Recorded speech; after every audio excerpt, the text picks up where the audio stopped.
Adolescência. Para muita gente, é só uma fase complicada, algo para ser superado e pronto. Mas e se essa ideia estiver toda errada? Hoje, a gente vai mergulhar no paradoxo da adolescência pela ótica do psicanalista Contardo Caligares para entender por que essa fase é, na verdade, muito mais complexa do que parece. Ah, é só uma fase, logo passa. Todo mundo já ouviu isso, né? Mas e se essa ideia que parece tão reconfortante for, na verdade, uma invenção bem moderna? E se a adolescência não for algo para a gente simplesmente superar, mas sim um conceito que nós mesmos criamos? É essa provocação que a gente vai explorar agora. Bom, o primeiro passo para a gente entender esse paradoxo é o seguinte: a adolescência, do jeito que a gente conhece hoje, não é uma etapa biológica inevitável. Segundo Caligares, ela é uma invenção cultural, uma ideia que nasceu, olha, há bem pouco tempo, na verdade. Então, o ponto central é esse. A adolescência é uma ideia muito poderosa que surgiu lá no início do século XX. Ela funciona como uma lente, sabe? Uma lente que molda não só o jeito que os adultos olham para os jovens, mas também o jeito que os próprios jovens se enxergam. Ou seja, não é uma realidade absoluta, e sim uma história que a nossa cultura conta para si mesma. Ok, então se a adolescência não é só biologia, o que ela é afinal? Socialmente, o Caligaris usa uma palavra muito forte para descrevê-la: moratória. E esse conceito, olha, ele muda tudo. Pensa bem na situação. O corpo já tem as capacidades de um adulto.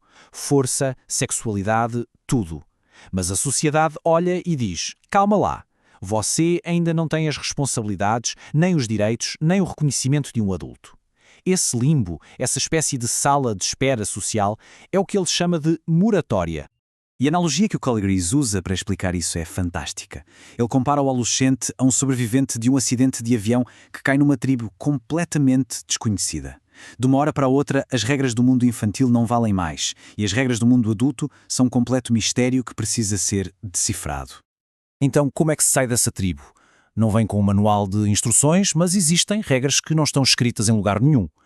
Para ser aceite, o adolescente precisa absorver os valores da cultura, provar a maturidade física e, o mais importante, passar numa série de testes sociais que são quase invisíveis.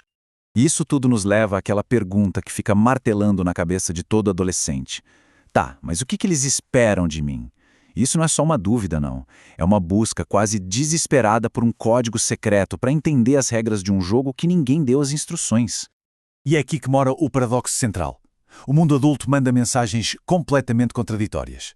De um lado diz: seja independente, pense por si.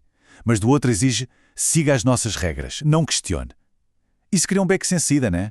Como é possível ser autónomo se a condição para isso é obedecer cegamente? E essa citação, nossa, ela resume tudo de forma brilhante. A autonomia que é oferecida ao adolescente é uma autonomia vigiada, condicional. É como dizer, claro que pode ser livre, desde que use sua liberdade para fazer exatamente o que a gente quer. Preso nesse paradoxo, o adolescente não fica parado. Ele reage. A pergunta muda de o que eles querem e vira quase um grito de guerra. Como eu posso forçar eles a me enxergarem como um igual? E muitas vezes a resposta para esse conflito é a transgressão. Pensa bem, se seguir as regras significa ser tratado sempre como criança, quebrar as regras acaba se tornando o único jeito de tentar provar que já se cresceu. Caligaris descreve alguns personagens que os adolescentes podem assumir nessa busca. Tem o gregário, que se junta a uma turma, uma tribo com seus próprios códigos, tem o delinquente, que usa a quebra da lei como um ato de afirmação, e tem o barulhento, que usa a música, a moda, o estilo para gritar: eu existo e sou diferente de vocês. Mas olha só, apesar dessas estratégias todas parecerem bem diferentes, dessas várias fantasias, no fundo, o objetivo por trás de todas elas é um só: forçar o reconhecimento. É uma exigência para quebrar o vidro daquela sala de espera, da moratória, e finalmente ser visto como um par, como um igual. E bem quando a gente acha que entendeu a dinâmica, o Caligaris apresenta a reviravolta final, o grande paradoxo da nossa cultura em relação à adolescência. É pra gente parar e pensar, né? Se é uma fase de angústia, de suspensão, de tanto conflito, por que as propagandas, os filmes, a música, tudo vem de adolescência como se fosse o auge da vida? Por que tantos adultos sonham em ser jovens para sempre? A resposta tá por aqui.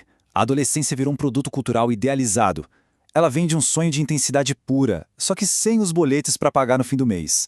É um motor de consumo gigantesco. Aquela rebeldia que antes era uma luta por reconhecimento, hoje é vendida em forma de jean rasgado e camiseta de banda. Isso aqui resume a virada de chave fundamental. A adolescência deixou de ser a ponte para chegar na vida adulta e virou o lugar onde todo mundo gostaria de morar. Um estado permanente de férias da vida, como o próprio Caligaris descreve. E isso tudo nos deixa com uma pergunta final que é bem desconcertante. Numa cultura onde os jovens lutam para serem vistos como adultos e os adultos sonham em se sentir jovens, quem é que define as regras do jogo, afinal? E o que significa crescer, quando o próprio destino parece ter perdido o seu valor?